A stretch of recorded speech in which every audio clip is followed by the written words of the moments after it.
Hey, what's going on, guys? This is another Peeling Them Lips instructional. Just real quick one. I wouldn't even say instructional, whatever. But I've been asked, it's been a while. This is only the second video I've even made. But I've been asked a lot of questions about some of the bass I pulled in this season so far. And I'm going 90% top water. And this is what I'm using. I'm using these Scum Frogs. You can buy them anywhere. Something like this, all right? This, I would say, is you love to hate this lure because you'll drop more bass with this than you'll bring in, unless you do a couple of things. When you get them out of the box, the tails are going to be real long on them. The skirts are going to be huge. So what you need to do is wind these things up like this, get them both in your hand like that, and give you about, I don't know, about an inch slack, I'd say. Get you about an inch slack, trim them off, shorten them up, because what's happening here is these bass are seeing these and they're hitting it from the back behind the hooks, all right? Or it just may be it's just doesn't have enough room to get to the hooks, all right? So that's your first thing that you absolutely must do, because I want to say it's like a 4-inch skirt per average.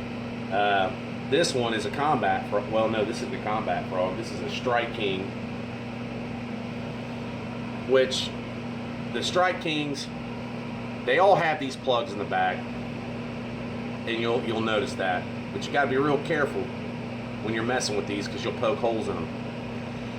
But see that plug in the back? There'll be a little rattler inside. So if you're not having success with it with a certain lure, you take the rattler out. You can put it in another one. See, here you have. Well, you can't do it with these. I'll be damned. Okay, this is a Scum Frog. Let's get rid of that. This is a Scum Frog right here. The hook layout is more inset, which I actually like. Although I've dropped just as many. But the plastic's a little softer, so when they bite down, you're going to have a little bit more access to actually getting the hook up. But as far as what Scum Frog offers in colors and schemes in the front nose, like these two, I'm not a huge fan. Now, they're pointed in the front, so you're not dragging a bunch of weed back. But let me explain something. Let's get rid of that. Let's get rid of this one. I mean, these will catch fish. They solely piss fish off. You got a paddler leg like these, and all you do is reel it in. It's like a buzz bait. You just throw it, and it's a lot easier to use than a buzz bait, because a buzz bait, you're going to have to be really cranking. You really got to kind of crank on that. Your cast has got to be timed a little bit better than what you would with these. And these, they just paddle. They just plop along, and you'll get hits. And I'm not sure exactly who makes this one either, to be honest with you. But the hook inset is the same as the Scum Frog, so it might be the same company. But I'm going to show you something real quick, and I'll make this quick. Now, let's say you cast it out there like I did 100,000 times, and you didn't catch shit, and all you're seeing is just commotion on top of the water, and it pulls under. Well, those fish, they're taking it and they're grabbing it at that tail. So you cut that tail down to about 1.5 inches. I'd go even less. Hell, I've got some where I pulled the actual tails out of them and I slay them with those.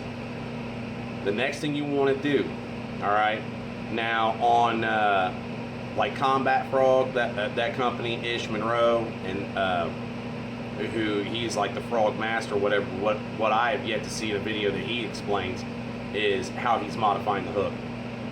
What I mean by that, you pull this bad boy out, all right, spin that around like that, just like that. Now you see how inward those hooks are, how they're pointing inward. When it goes up around, it's made it to be weedless. What you want to do is get you a couple of pliers, a couple of 1-2 pliers, and bend those hooks upward. All right. Now you see how the arch is. You want to bend them up a little bit. You know what I mean? You want to bend those things up, and you could either spread them a little bit. I spread mine out a little bit as well. And what I mean by that is spread these out a little bit. But I bend them up to where, as you can see it right there, it's weedless. Mine are going to be kind of lipped up a little bit, so we'll catch some stuff. But, I mean, you use a 50-pound braid. Any kind of braid is what you want to use for these. You use a monofilament 14 pounds to 20 pounds, even to 30 pounds. You're going to snap that shit. You're going to fish this in duck grass, moss, cattails especially. You'll find little spots where beavers have cleared out some cattail, and there's going to be some lunkers chilling in there. But you bend those hooks upwards. When that bass bites it, you can see how low that still is. All right, you bend those hooks up a little bit like that, and you're good to go.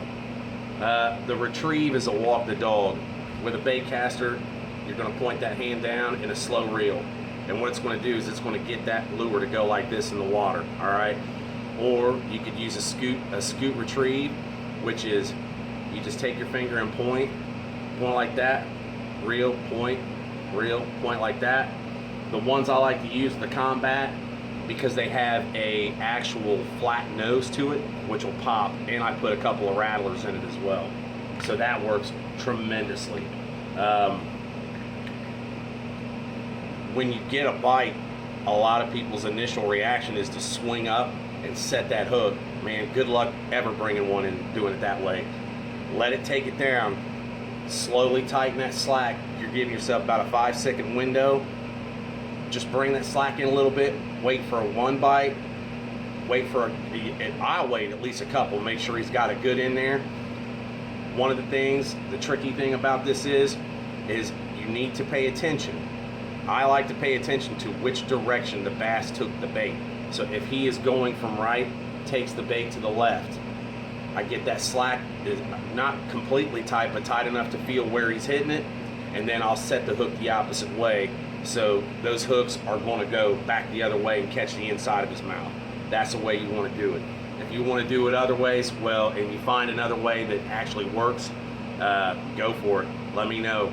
But as far as I know, I've dropped over 200-300 largemouth bass, and I've dropped at least 20 to 30 trophy bass by just swinging up and swinging at the fences on it. That shit doesn't necessarily work every time. So try those little techniques, and man, have fun bringing them up, man.